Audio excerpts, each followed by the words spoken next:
Hello friends, welcome back to my channel. आज के video में हम जानेंगे एसएमसी के एक पावरफुल स्ट्रेटजी के बारे में। वो है ब्रेकर ब्लॉक। चलिए जानते हैं डिटेल्स में। ट्रेडिंग में अगर आपने ब्रेकर ब्लॉक को मास्टर कर लिया तो आपको किसी और स्ट्रेटजी की जरूरत ही नहीं पड़ेगी। यह ब्रेकर ब्लॉक क्या है और लाइव मार्केट में इसको कैसे ट्रेड करते हैं, आइए जानते हैं। यह तो आपको पता होगा कि मार्केट में जब भी कोई रेजिस्टेंस ब्रेक होता है तो वो सपोर्ट बन जाता है और सपोर्ट ब्रेक होता है तो वो रेजिस्टेंस बन जाता है। सेम यही कॉन्सेप्ट ब्रेकर ब्लॉक के केस में भी काम करता है। अगर प्राइस लोअर जोन बना के नीचे जा रहा है तो स्विंग हाई पर एक बेरिश ऑर्डर ब्लॉक बनता है और काफी सारे रिटेल ट्रेडर्स इस ऑर्डर ब्लॉक को देखकर पुट साइड में इंटर करते हैं, जिस वजह से यहाँ ह्यूज लिक्विडिटी जनरेट होती है। लेकिन अगर प्राइसेस ऑर्डर ब्लॉक से रिवर्स होने के बजाय इसे ब्रेक कर देती है, इसका मतलब ये ऑर्डर ब्लॉक फेल हो गया और इसी फेल्ड ऑर्डर ब्लॉक को ब्रेकर ब्लॉक कहा जाता है। ऑर्डर ब्लॉक को ब्रेक करने के बाद अगर प्राइस इस को रिटेस्ट करती है तो इस बार ये ऑर्डर ब्लॉक एक स्ट्रॉन्ग सपोर्ट की तरह काम करेगा, क्योंकि जितने भी ट्रेडर्स ने यहां पुट साइड में इंटर किया था उनके एसएल ऑलरेडी हिट हो चुके हैं। तो ब्रेकर ब्लॉक के रिटेस्ट के बाद अगर यहां कोई बुलिश प्राइस एक्शन बनता है तो आपको ब्रेकर ब्लॉक के नीचे का एसएल रखना है, आपको अप साइड में बड़ा टारगेट मिल जाएगा। यह बात समझना बहुत जरूरी है कि ब्रेकर ब्लॉक तभी बनता है जब मार्केट एक साफ धोखा यानी ब्रेकआउट करता है, मतलब प्राइस पहले एक महत्वपूर्ण हाई या लो को तोड़ता है, ऑर्डर ब्लॉक को ब्रेक करता है जैसे कि वही असली दिशा हो, लेकिन असल में वह सिर्फ लिक्विडिटी लेने का काम होता है। इस ब्रेकआउट के तुरंत बाद मार्केट में एक स्ट्रॉन्ग मोमेंटम मूव आना चाहिए, ऐसा मूव जो दिखाए कि इंस्टीट्यूशंस ने अपनी असली दिशा अब रिवील कर दी है। यह मोमेंटम सिर्फ छोटी मोटी कैंडल नहीं होती, बल्कि एक प्रॉपर डिप्लेसमेंट कैंडल होती है जो साफ तौर पर प्रीवियस हाई या लो को ब्रेक कर देती है। जब यह मूव उस इंपॉर्टेंट लेवल को तोड़कर नया स्ट्रक्चर बनाता है तभी हमें समझना चाहिए कि जहां ये रिवर्सल शुरू हुआ था वही हमारा ब्रेकर ब्लॉक है। यह जोन उस जगह को दर्शाता है जहां इंस्टीट्यूशंस ने पहले लिक्विडिटी ट्रैप किया और फिर शार्प रिवर्सल करके असली ट्रेंड शुरू किया। यदि ब्रेकआउट नहीं हुआ या उसके बाद बड़ा मोमेंटम नहीं आया या फिर मोमेंटम प्रीवियस लेवल को ब्रेक नहीं कर पाया तो वह ब्रेकर ब्लॉक वीक या इनवैलिड माना जाता है। असली ब्रेकर ब्लॉक वही है जहां से मार्केट ने पहले स्टॉप हंट किया और फिर अपोजिट डायरेक्शन में मूव देकर ट्रेंड शिफ्ट कंफर्मेशन कर दिया। यही 3 कोर कंडीशंस पूरी होने पर ही ब्रेकर ब्लॉक एंट्री के लिए भरोसेमंद बनता है। मतलब अगर बुलिश ऑर्डर ब्लॉक ब्रेक होता है तो बेरिश ब्रेकर ब्लॉक बनता है और बेरिश ऑर्डर ब्लॉक ब्रेक होता है तो बुलिश ब्रेकर ब्लॉक बन जाता है। इसे डिटेल्स में जानते हैं। बुलिश ब्रेकर ब्लॉक एक ऐसा पावरफुल एसएमसी कॉन्सेप्ट है जो मार्केट के अंदर होने वाली मैनिपुलेशन को पकड़ने में मदद करता है। जब मार्केट अप साइड में एक ब्रेकआउट करता है यानी प्राइस ऊपर की तरफ लिक्विडिटी लेने के लिए जाता है और रिटेल ट्रेडर को ट्रैप करता है, तब अचानक से एक जोरदार बाउंस ऊपर की तरफ आता है। यह बाउंस कोई छोटा पुल बैक नहीं होता, बल्कि एक ऐसा स्ट्रॉन्ग मूव होता है जो पिछले हाई या बेरिश ऑर्डर ब्लॉक को भी तोड़ देता है। जैसे ही प्राइस प्रीवियस हाई को ब्रेक कर देता है हमें पता चल जाता है कि मार्केट ने सिर्फ लिक्विडिटी लेने का काम किया था और असली डायरेक्शन ऊपर की तरफ ही है। इसी पूरे स्ट्रक्चर में एक खास कैंडल होती है जो ब्रेकर ब्लॉक बनती है। यह कैंडल है डाउन मूव आने से ठीक पहले की अंतिम बुलिश कैंडल, यानी जब मार्केट ब्रेकआउट करने के लिए जा रहा था उससे ठीक पहले जो लास्ट बुलिश कैंडल बनी थी यहाँ आप चार्ट में ध्यान से देखो, वही असली बुलिश ब्रेकर ब्लॉक मानी जाती है, क्योंकि हमने इसी कैंडल को ऑर्डर ब्लॉक मार्क किए थे। मैंने आपको पहले भी बता चुका हूं कि बुलिश ऑर्डर ब्लॉक ब्रेक होता है तो बेरिश ब्रेकर ब्लॉक बन जाता है, और बेरिश ऑर्डर ब्लॉक ब्रेक होता है तो बुलिश ब्रेकर ब्लॉक बन जाता है। इंस्टीट्यूशन ने इसी कैंडल में अपनी पोजीशन बनाई होती है और बाद में प्राइस वापस ऊपर आते हुए इसी जोन को रिस्पेक्ट करता है। जब बाउंस के बाद प्राइस वापस रिट्रेस होता है तो अक्सर इसी ब्रेकर ब्लॉक जोन से फिर से रिजेक्शन मिलता है और मार्केट बुलिश मूव जारी रखता है। इस तरह का ब्रेकर ब्लॉक हमें साफ संकेत देता है कि स्मार्ट मनी कहाँ एक्टिव हुई थी और मार्केट की असली इंटेंशन क्या है। अगर ट्रेडर इस जोन को समझ ले तो एंट्री भी ज्यादा सुरक्षित होती है और स्टॉप लॉस भी स्ट्रक्चर के हिसाब से छोटा रखा जा सकता है। इसलिए बुलिश ब्रेकर ब्लॉक का इस्तेमाल हमेशा ब्रेकआउट, स्ट्रॉन्ग अपसाइड मूव और प्रीवियस हाई ब्रेक की कंडीशन के बाद ही लिया जाता है, ताकि सेटअप पूरी तरह वैलिड और भरोसेमंद रहे।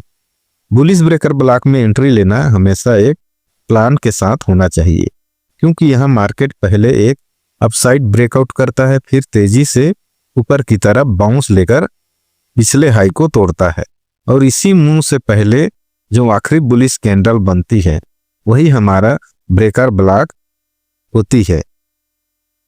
अब जब हम एंट्री की बात करते हैं तो रूल बहुत आसान है। ब्रेकर ब्लॉक के टॉप से लेकर उसके मिड पॉइंट तक कहीं भी एंट्री ली जा सकती है। छोटे ब्रेकर ब्लॉक में आइडियल एंट्री उसके बिल्कुल टॉप पर होती है, क्योंकि वहां से प्राइस को रिजेक्शन कम मिलता है और बाउंस जल्दी आता है।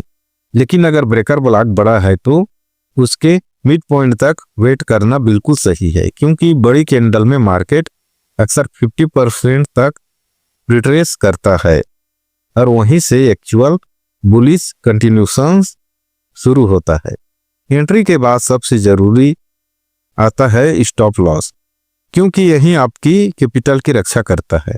अगर ब्रेकर ब्लॉक के नीचे का स्विंग लो बहुत पास है, यानी ब्रेकर कैंडल और वो लो एक दूसरे के क्लोज बैठे हैं, तो एसएल स्विंग लो के नीचे लगाना चाहिए, क्योंकि वही लिक्विडिटी बैठी होती है और मार्केट अक्सर वही लेने आता है। लेकिन अक्सर ब्रेकर ब्लॉक और स्विंग लो के बीच बड़ा डिस्टेंस है, गैप ज्यादा है, तो इतने दूर एसएल रखना रिस्क रिवार्ड को खराब कर देता है।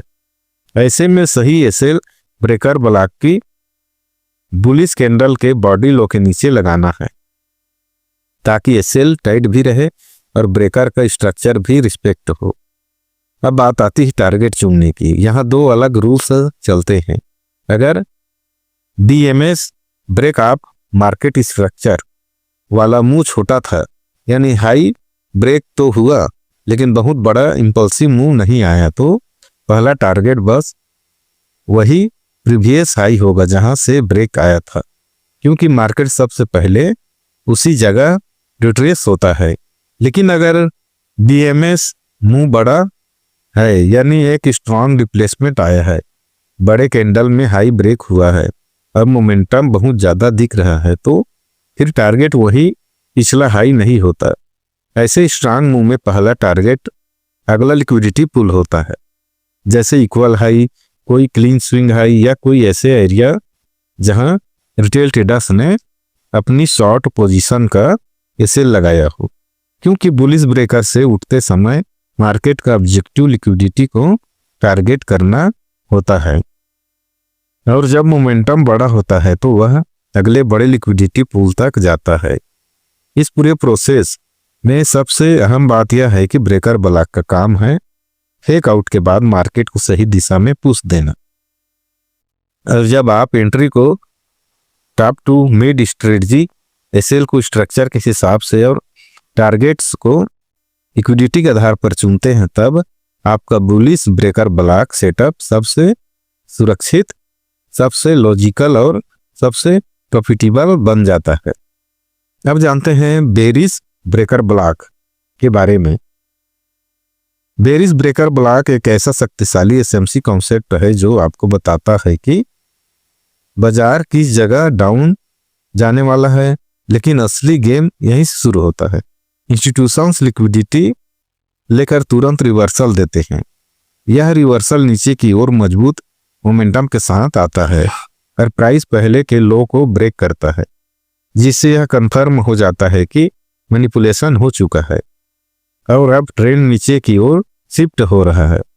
इस पूरी मैनिपुलेशन के ठीक पहले जो अंतिम बेरिश कैंडल बनी थी, रेड कैंडल या कहें तो बुलिश ऑर्डर ब्लॉक, जब फेल होगा प्राइस नीचे ब्रेक कर देगा, वहीं फ्यूचर में बेरिश ब्रेकर ब्लॉक कहलाती है।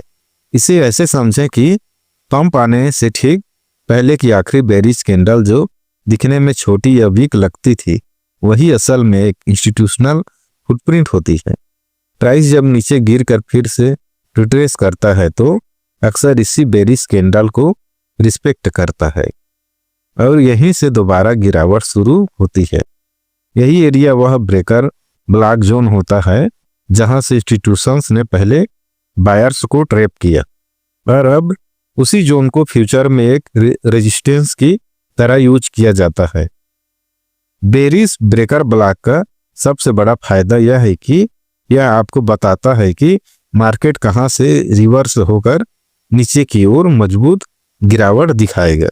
अगर प्राइस फिर से ब्रेकर ब्लॉक में जाए और रिजेक्शन दिखाए तो यह एक हाई प्रोबेबिलिटी से सेटअप बन जाता है। ट्रेडर्स इस जोन का उपयोग स्टॉप लॉस के ठीक ऊपर और एंट्री जोन के रूप में करते हैं। यह हमेशा याद रखें कि ब्रेकर ब्लॉक सिर्फ तब वैलिड होता है जब फेकआउट के बाद डाउन साइड में स्ट्रॉन्ग रिप्लेसमेंट दिखाता है। अगर मोमेंटम नहीं आया तो ब्रेकर ब्लॉक कमजोर है।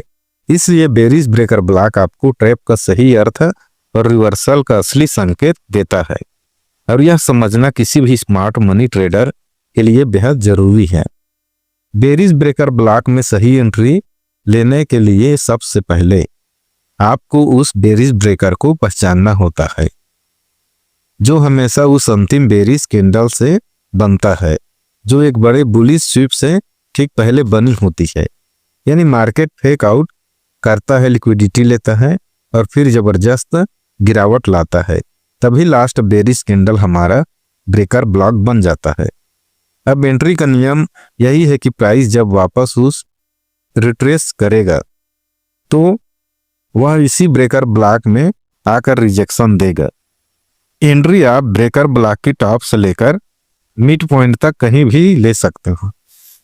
अगर ब्लॉक छोटा है मतलब बिग कम है और बॉडी टाइट है, तब हमेशा ब्लॉक के टॉप के पास एंट्री बेहतर होती है क्योंकि वहां से रिजेक्शन जल्दी आता है। लेकिन अगर ब्लॉक बड़ा है, उसकी बॉडी लंबी है, विक ज्यादा है, तब मिड एंट्री भी बहुत सही मानी जाती है क्योंकि प्राइस ज्यादातर उसी जोन में डीप रिट्रेस देता है और फिर ट्रेंड रिज्यूम करता है। बेरिश ब्रेकर ब्लॉक में एंट्री लेते समय एक बात हमेशा ध्यान रखें कि प्राइस ब्रेकर ब्लॉक को रिस्पेक्ट कर रहा है या नहीं। अगर वीक रिजेक्ट होकर वापस नीचे जा रहा है तो यह एंट्री का स्ट्रॉन्गेस्ट कंफर्मेशन है। स्टॉप लॉस का नियम बहुत सीधा है। अगर ब्रेकर ब्लॉक जिस जोन में है उसके पास ही प्रीवियस हाई मौजूद है या फेक आउट वहीं से हुआ था तो एसएल उस हाई के ठीक ऊपर लगाएं। ऐसा इसलिए क्योंकि अगर प्राइस फिर उसी हाई को ब्रेक कर देता है तो बेरिश ब्रेकर इनवैलिड हो जाता है और मार्केट की स्ट्रक्चर शिफ्ट हो जाती है। लेकिन अगर ब्रेकर ब्लॉक और प्रीवियस हाई के बीच गैप बहुत बड़ा है और हाई काफी ऊपर है तो इतना बड़ा एसएल लेना लॉजिकल नहीं होता। ऐसे में एसएल हमेशा ब्रेकर ब्लॉक की बॉडी के ऊपर लगाया जाता है। यानी जिस बेरिश कैंडल के से ब्रेकर बना है उसकी बॉडी हाई के ठीक नीचे स्टॉप लॉस लगाना सबसे उचित तरीका है। इससे आपका एसएल भी छोटा रहता है और रिस्क रिवार्ड भी अच्छा बनता है। अब बात करते हैं टारगेट की। टारगेट दो सिंपल रूल्स पर चलते हैं। पहला है टारगेट रूल 1, शॉर्ट मूव। अगर बीएमएस ब्रेक आप मार्केट स्ट्रक्चर मूव छोटा है यानी प्राइस ने प्रीवियस लो को ब्रेक किया लेकिन बहुत बड़ा इंपल्सिव मूव नहीं दिया, तो पहला टारगेट हमेशा वही पिछला लो या जहां ब्रेक हुआ है वहां होगा। इसका मतलब होता है कि मार्केट पहले वही मोमेंटम लिक्विडिटी ड्रा पूरा करेगा जो उसने ब्रेक के समय छोड़ा था। दूसरा टारगेट रूल्स है लार्ज मूव। अगर डीएमएस मूव बड़ा है यानी स्ट्रक्चर ब्रेक के साथ स्ट्रॉन्ग मोमेंटम आया है तो टारगेट उस जोन पर नहीं होता जहां ब्रेक हुआ, बल्कि अगले बड़े लिक्विडिटी पूल पर होता है। ये लिक्विडिटी पूल्स वही होते हैं जहां इंस्टीट्यूशंस ऑर्डर छुपा कर रखते हैं, जैसे इक्वल लो, इम्बाइलेंस जोन या कोई अगला breaker block. Bearish breaker block में आइडियल टारगेट्स हमेशा डाउन साइड लिक्विडिटी होती है, जैसे नीचे वाले इक्वल लो या क्लीन स्विंग लो। अगर मार्केट बहुत मोमेंटम में है तो अगला एफजी नेक्स्ट डिस्काउंट जोन या बड़े टाइम फ्रेम का QOI आपका एक्सटेंडेड टारगेट बन जाता है। इस तरह बेरिश ब्रेकर ब्लॉक आपको हाई प्रोबेबिलिटी एंट्रीज भी देता है और एक साफ रोड मैप भी कि एसएल कहाँ रखना है और टारगेट कहाँ लेना है बिना किसी कंफ्यूजन के। ब्रेकर ब्लॉक काम इसलिए करता है क्योंकि यह सीधे सीधे उस जगह को दिखाता है जहां इंस्टीट्यूशंस ने अपनी पोजीशन ली थी। जब मार्केट फेक आउट करता है तब स्मार्ट मनी अपोजिट साइड की लिक्विडिटी को खींचकर रिटेल ट्रेडर्स को ट्रैप करता है। इसके बाद एक तेज मोमेंटम आता है जो प्रीवियस ट्रेंड को उलट देता है। इस मोमेंटम मूव से पहले जो अंतिम अपोजिट कैंडल होती है वही असली ब्रेकर ब्लॉक बनती है, क्योंकि वहीं पर इंस्टीट्यूशन ने अपनी रियल एंट्री की होती है। प्राइस जब दोबारा उसी जोन पर आता है तो वह अक्सर रिटेस्ट करके फिर से अपने नए ट्रेंड की दिशा में आगे बढ़ता है। यही वजह है कि ब्रेकर ब्लॉक एक हाई प्रोबेबिलिटी जोन माना जाता है, जहां एंट्री लेने से जीतने की संभावना कई गुना बढ़ जाती है। आज के वीडियो में बस इतना ही। ऐसे ही इंपॉर्टेंट जानकारी के लिए वीडियो को लाइक और चैनल को सब्सक्राइब अवश्य करें। मिलते हैं next powerful and informative video में।